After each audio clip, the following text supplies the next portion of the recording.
Posso puxar as perguntas da Por audiência? favor. A gente tem uma, que a gente selecionou entre as perguntas, Pode ser uma as positiva ácidas. e uma negativa, uma ácida. Qual que você prefere antes? Quero só as ácidas, se quiser. Só as ácidas? O formulário era escolher o pré-candidato e botava a pergunta embaixo. Então a pessoa marcou Renan Santos e escreveu: esse sujeito não passa nenhuma credibilidade, é um completo lunático e desleixado. Tentando decifrar aqui. Basta olhar para ele. Só grita, grita, grita, faz barulho. Todo mundo é ruim, só eu sou bom. O que ele fez além de fundar um movimento? Movimento entre aspas. Bom, essa é a pergunta do leitor. Aparentemente você teve dificuldades em entender o texto dele, o que mostra que o desleixo talvez dele seja com a própria língua portuguesa do nosso amigo leitor, né? Já para dar uma cutucada nele, mas o que eu posso colocar para ele de maneira tranquila? Olha, se ele acha que eu sou desleixado e quer jogar pelos meus resultados, dado que ele acha que eu não fiz nada, eu posso fazer uma lista de coisas que eu fiz. Eu realmente fundei o maior movimento político do Brasil e provavelmente de toda a América Latina hoje, que é o MBL. Eu também fui responsável pelo impeachment da Dilma, não só organizando as manifestações, mas também no Congresso Nacional. Basta checar os livros publicados pelos nossos inimigos. Pergunte ao PT o que ele acha sobre o MBL. Ele vai falar que o MBL foi financiado pelos Estados Unidos para fazer impeachment. Eu também liderei as manifestações pela prisão do Lula. Também fui responsável durante o impeachment da Dilma por ser vice-presidente do comitê do impeachment. Isso é formal, é só perguntar para os envolvidos. O Mendonça Filho, que era o presidente do comitê do impeachment. Eu fundei a segunda maior revista de política, cultura e arte do Brasil, só atrás da revista Piauí, número de assinantes, que é a revista Valete. Eu já elegi dezenas de parlamentares ao redor do Brasil inteiro. Eu fundei um partido político. Eu fundei uma rede social, que é a Valete Plus, autossustentável de produção de ideias. Eu criei a maior academia de novas lideranças políticas do Brasil, que é a Academia MBL. E assim, eu poderia falar de outros feitos em outras áreas, mas isso me qualifica bastante a ser uma liderança política. Tenho livros no plural publicados, artigos, muitos no plural publicados. Fiz e nem quis completar, por razões pessoais, completaria com toda tranquilidade a faculdade de Direito mais difícil de passar no Brasil. Então, não acho isso coisa de uma pessoa desleixada em nenhuma medida. Acho coisa de uma pessoa criativa, trabalhadora e idealista. E ele deveria comparar esses feitos com os feitos fáceis dos ídolos dele, que já imagino quem sejam. Boa. Bom, então agora um pouco mais leve. Vou resumir aqui. Mas a pessoa elogia, fala que realmente você é o único que discute ideias. Vou dar uma encurtada. Mas a pergunta é basicamente... me parece que a pessoa tem receio do movimento depender do Renan, do MBL e do Partido Missão. O que o Renan enxerga sobre isso? De depender do movimento, ter uma dependência do Renan e futuramente acabar quando não tiver mais Renan. É um problema mesmo. É um problema. É uma boa pergunta. Eu já pensei nisso várias vezes. Eu sempre gostei de ficar nos bastidores para justamente eu poder tocar esse trabalho de maestro de uma orquestra e ter os solistas, o Quinho, o Arthur, o pessoal lá na frente. E agora tu foi colocado não só como maestro, mas como solista, né? Tu tem que fazer as duas coisas. E eu toco a revista e tal. Existe uma Renan dependência, que é o natural, assim, vamos supor, uma startup é fundada, e aí o criador dela tem um vínculo quase, né? O CPF vira o CNPJ dessa empresa. Isso acontece, isso é normal. A beleza é se essa empresa consegue sobreviver a ele. A gente viu um caso recente da Apple, que acho que é uma empresa das mais autorais do mundo. A Apple era o Steve Jobs. Quando o Steve Jobs saiu lá nos anos 80, a Apple quase quebrou e quando ele volta ela se tornou um monstro. Pois bem, ele morreu e aí entrou o Tim Cook e a Apple continuou crescendo, talvez não com a mesma inventividade, mas com uma capacidade de gestão monumental. Então a Apple passou por isso. Eu quero construir uma empresa que saia desse ciclo. Eu não sei se eu vou me estender muito, porque essa é um tipo de pergunta bem interessante. Lá em Roma, né, quando Roma foi fundada mitologicamente, mas a gente vai fingir que foi verdade porque eu gosto de criar uns mitos, Roma ela foi fundada por Rômulo, né? E o Rômulo era um guerreiro meio caótico, tinha o irmão dele, teve a briga, Rômulo e Remo, etc. E ele funda Roma com o seu bando de guerreiros e tal. Então, o primeiro, né, o fundador número 1 é sempre um cara que abre o espaço, que cria, que sabe, né, ordenar o caos, mas ele próprio é caótico também. E aí o segundo, o número 2, a pessoa que vem logo em seguida é uma pessoa ordenadora. Em Roma foi o Numa. O Numa foi o cara que estabeleceu as leis e os ritos em Roma. O Numa foi uma espécie de rei religioso, um rei legislador. Então ele tem uma espécie de um modelo. O primeiro é um criador e o segundo é um ordenador. Na Apple, o Steve Jobs, criador, e o Tim Cook, ordenador. Eu acho que isso vai acontecer com a gente, que acho que em toda organização saudável, você tem um cara que traz, né, com um poder criativo muito grande, uma inovação, e depois vem um ordenador. E aí depois você vai precisar de um cara que seja mais ou menos uma síntese logo em seguida. Aí depois aquilo pode envelhecer, você vai precisar de um cara que revolucione aquele organismo. É isso, uma espécie de tensão entre modelos de personalidade. Então eu acho natural que seja uma pessoa com uma personalidade para fundar um grupo como o MBL, e é natural que uma pessoa com uma personalidade diferente um dia me suceda. Esse organizador, você enxerga alguém já do movimento? Dá pra dizer que é o Kim ou... O Kim tem uma característica que ela é muito diferente da minha, né? Eu e o Kim somos profundamente diferentes no trato, no jeito, nos métodos, nas disciplinas. Então, dá pra dizer que o Kim ele seria esse elemento. Tanto que o Kim adora leis, ele é estável, ele é, creio eu, por mais que ele vai ficar bravo que eu falar, ele é bem menos criativo do que eu, ele acha que ele é muito criativo com os animes dele, mas ele não é. Eu acho que pode ser, acho que acho que a dupla Kim e Renan é claramente uma dupla que faz sentido nesse dualismo de ordem e causa aí. O quanto você enxerga o MBL realmente na direita, ou quanto você vai conseguir governar fora do centrão?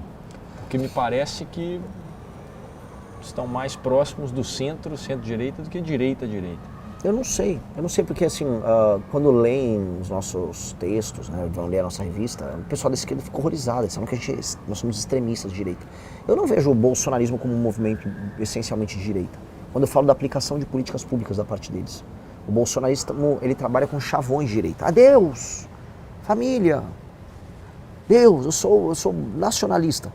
Aí cadê o nacionalismo deles? Assim, é uma crítica válida porque eles não saem do chavão. Nós evitamos o chavão. Eu não vou ficar falando Deus, família, tal. Mas eu tenho certeza que o enfrentamento ao modelo cultural hegemônico de esquerda que nós fazemos é bem mais efetivo que o dos bolsonaristas, que é só o berro. Sobre o pátria, o elemento pátria, né? Qual é o nacionalismo do bolsonarismo? O Bolsonaro, quando ele perdeu a eleição, logo em seguida ele veio falar em ver com o Trump os Estados Unidos organizarem uma base militar na Tríplice Fronteira. Não sei se chegaram a ver isso.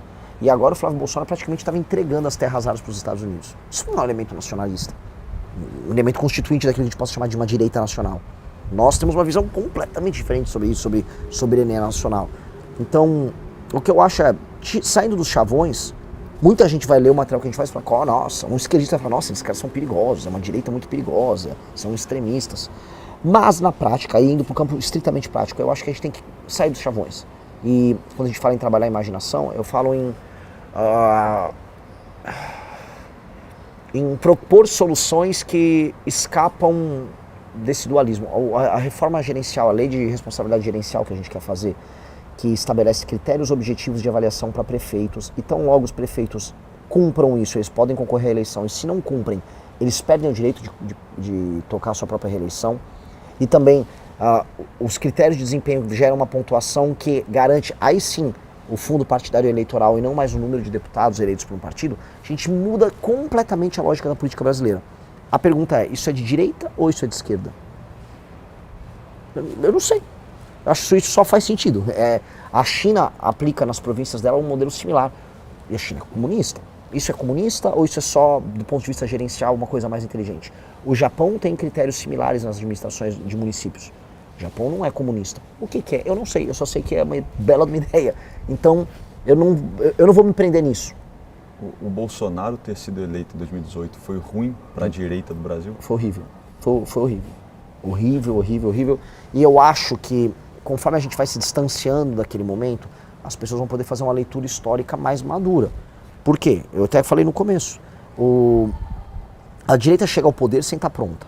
Sem ter institutos de formação, sem ter material humano, sem ter partido, sem ter leitura sobre nada, sem ter pessoas para ocupar espaços no judiciário, sem ter bons deputados, sem ter um instituto que vai pesquisar sobre segurança pública, sem ter quais são as políticas ambientais que nós vamos ter para confrontar a esquerda, por exemplo. Ou simplesmente para executar um projeto dentro do IBAMA. Não tinha. Então, se fosse um homem muito inteligente no lugar do Bolsonaro, muito capaz, já seria muito problemático a chegada da direita ao poder. Já doeria muito. Mas ainda chegou com um cara que é especialmente ruim. E um cara que tinha uma visão muito simples das coisas. É um homem simples. É o homem que deixa cair a farofa na calça e acha bonito. E isso veio com preço. Foi um projeto muito personalista. E a direita só chegou, vamos ser justos, só chegou ao poder por causa de uma coisa chamada Operação Lava Jato. A base do poder da direita foi uma investigação que destruiu o sistema político brasileiro e destruiu o PT e colocou o Lula na cadeia. Sendo bem justo, isso gerou movimentos e ajudou a gente a organizar manifestações. Quando o cara chega no poder, ele tinha que entender que a Lava Jato tinha que ter sido preservada como uma ferramenta que está rolando paralelamente ao governo dele.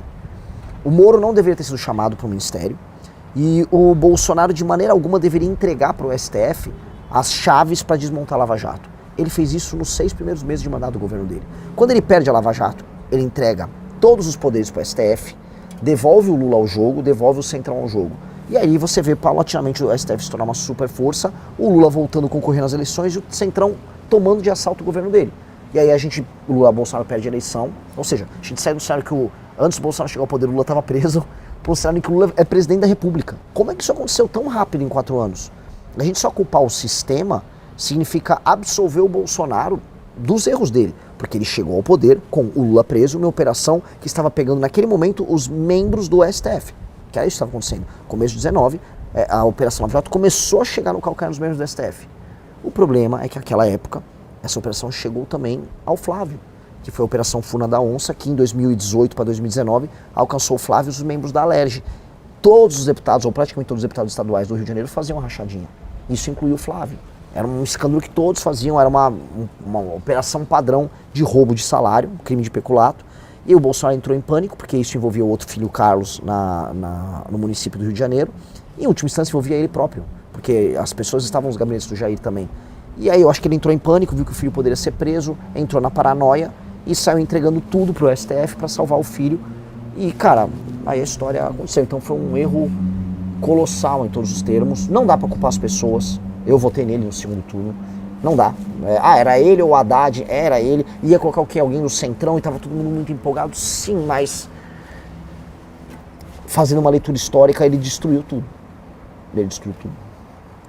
Quem é a sua maior inspiração fora do governo daqui? Política em qual área? Pode ser política e fora dela também. Tem uma lista aí. Homens que mudaram a humanidade. O Alexandre, o grande Alexandre, não de Moraes, para quem está assistindo, Alexandre o Grande, Alexandre da Macedônia. Um homem com coragem física, imaginação, espírito. Era aluno, imagina você ser aluno de Aristóteles, você liderar um exército incrível, ser filho de um rei que já era incrível, que era o Filipe da Macedônia, liderar os exércitos, em termos literais, ele era o primeiro na cavalaria dele e ia no campo de batalha pelejar. Isso é uma loucura da gente imaginar hoje, conquistou todo mundo conhecido. Júlio César teve muito mais dificuldade para chegar ao poder do que o Alexandre. Ele foi um self-made man do ponto de vista político, sequestrado por pirata, aprendeu a virar general, criou a base do que foi o Império Romano depois.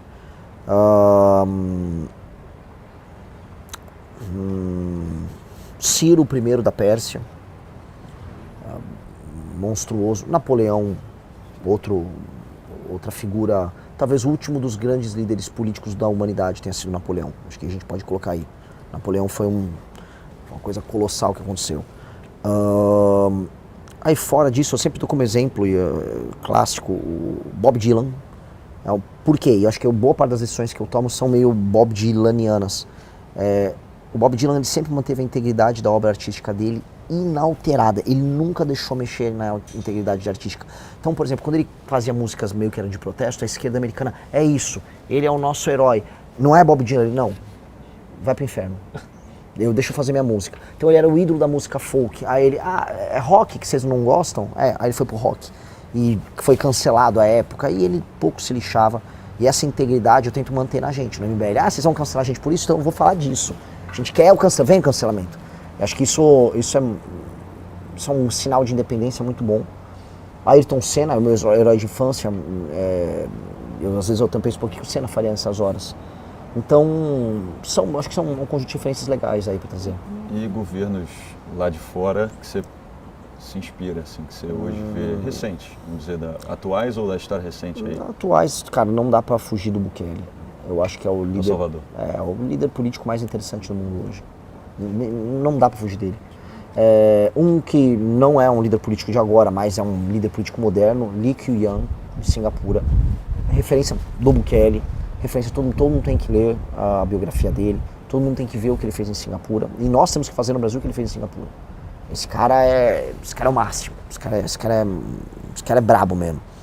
Milei, Temos que ver agora os frutos do trabalho dele, mas em termos de ação política está praticamente perfeito, está gabaritando. E não há grandes outras referências contemporâneas não para colocar comparando com esses caras aí. É que a gente fez a matemática pro Caiado, a gente fez mais cedo também, mas eu queria que você falasse um pouco do seu panorama e jornada para a vitória. Desenha ela na sua cabeça. O que precisa acontecer? Já falei para todo mundo, eu me valho da pesquisa Atlas. O instituto que eu levo a sério, eu acredito no método deles, o método de coleta pela internet, ele antecipa tendências e ele trabalha com pessoas que já estão 2, 3 passos à frente em termos de engajamento e tomada de decisão eleitoral. Portanto, a Atlas tem uma capacidade de predição muito maior do que os outros institutos e até por isso ela acertou agora a Hungria, acertou a Argentina, acertou Chile, acertou os Estados Unidos. Ela tem um desempenho melhor do que as outras. E eu também não confio em alguns institutos de pesquisa brasileiros que são compráveis, sendo bem claro, porque eu achava que não tinha. Eu não acredito na urna ser fraudada, mas instituto comprado eu vi como funciona. Então eu separo essas duas coisas pra gente não falar besteira. Então eu sigo a lógica da Atlas e eu acho que na Atlas eu apareci em terceiro nas últimas pesquisas e eu preciso crescer nesse terceiro lugar e eu acho que já começa a vir uma coisa que é a regressão à média do voto feminino. Ou seja, os jovens homens que nos acompanham, eles vão começar a convencer as mulheres dos seus círculos, e aí essa mulher que hoje é um percentual muito pequeno, ela vai regredir a média, ou progredir a média aqui. E eu acho que isso já vai fazer eu subir bastante, e essa subida tem que ser uma subida que me faça ultrapassar os 10%. Então solidificar em terceiro, buscar até juros 10%, e quem buscar até juros 10%, diante de uma crise enorme que está acontecendo nos 2 primeiros, essa pessoa vai ter uma vantagem muito grande em começar a roubar votos. Eu tenho uma vantagem que os outros não têm, que é roubar voto tanto do eleitor lulista quanto do eleitor bolsonarista. Por quê? Porque eu estou buscando voto entre os mais jovens e entre as pessoas que não estão presas nas discussões, na dicotomia entre o Lula é legal, ou o Bolsonaro é legal, eu odeio o Xandão, eu odeio o Xandão. Eu vou no Maranhão e quando eu falo do buraco na estrada, eu estou falando de um problema concreto na vida da pessoa, não importa se a pessoa votou em um nem outro. Então, tanto que tem um elemento que todo mundo deveria levar em consideração.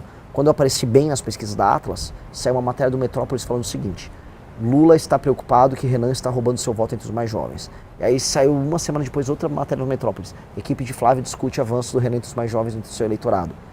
Isso demonstra muito que eu estou roubando o voto dos dois.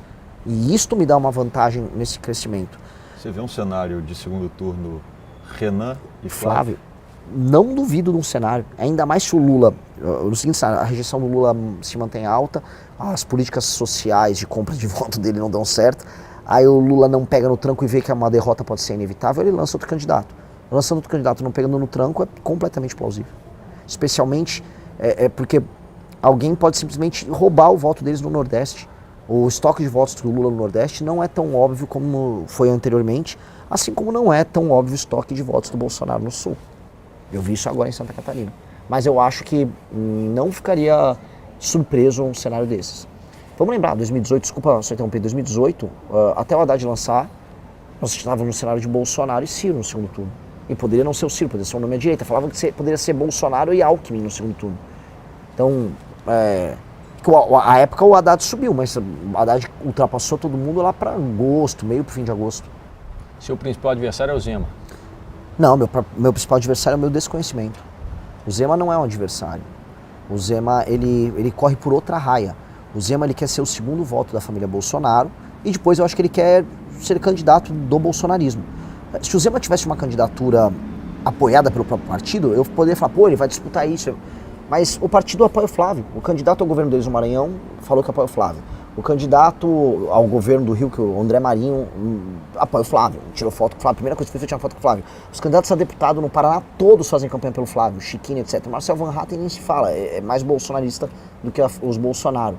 Em São Paulo estão meio rachados. Cadê o partido? Como é? O partido está com ele? Ele tem um partido apoiando ele? Ou eles apoiam o Bolsonaro porque, no fundo, eles querem ganhar eleições para deputado e passar da cláusula de barreira puxando o saco do Bolsonaro? Então, primeiro, ele tem partido de verdade ao redor dele. Segundo, a estratégia dele é sobre ser o Zema ou sobre ser o número 2 do bolsonarismo? Essa é a dúvida. Eu jogo um jogo tão diferente do dele, tão completamente diferente, que eu não coloco como concorrente. São estratégias distintas. Eu vejo ele tão distante de mim quanto eu vejo o Flávio e o Lula. Eles estão indo por um caminho e eu estou indo por um caminho que eles ainda não captaram. Gostou do vídeo? Então se inscreva no canal Poder da Onça toque nas notificações e deixe o like. O futuro é glorioso, amigos. Até breve.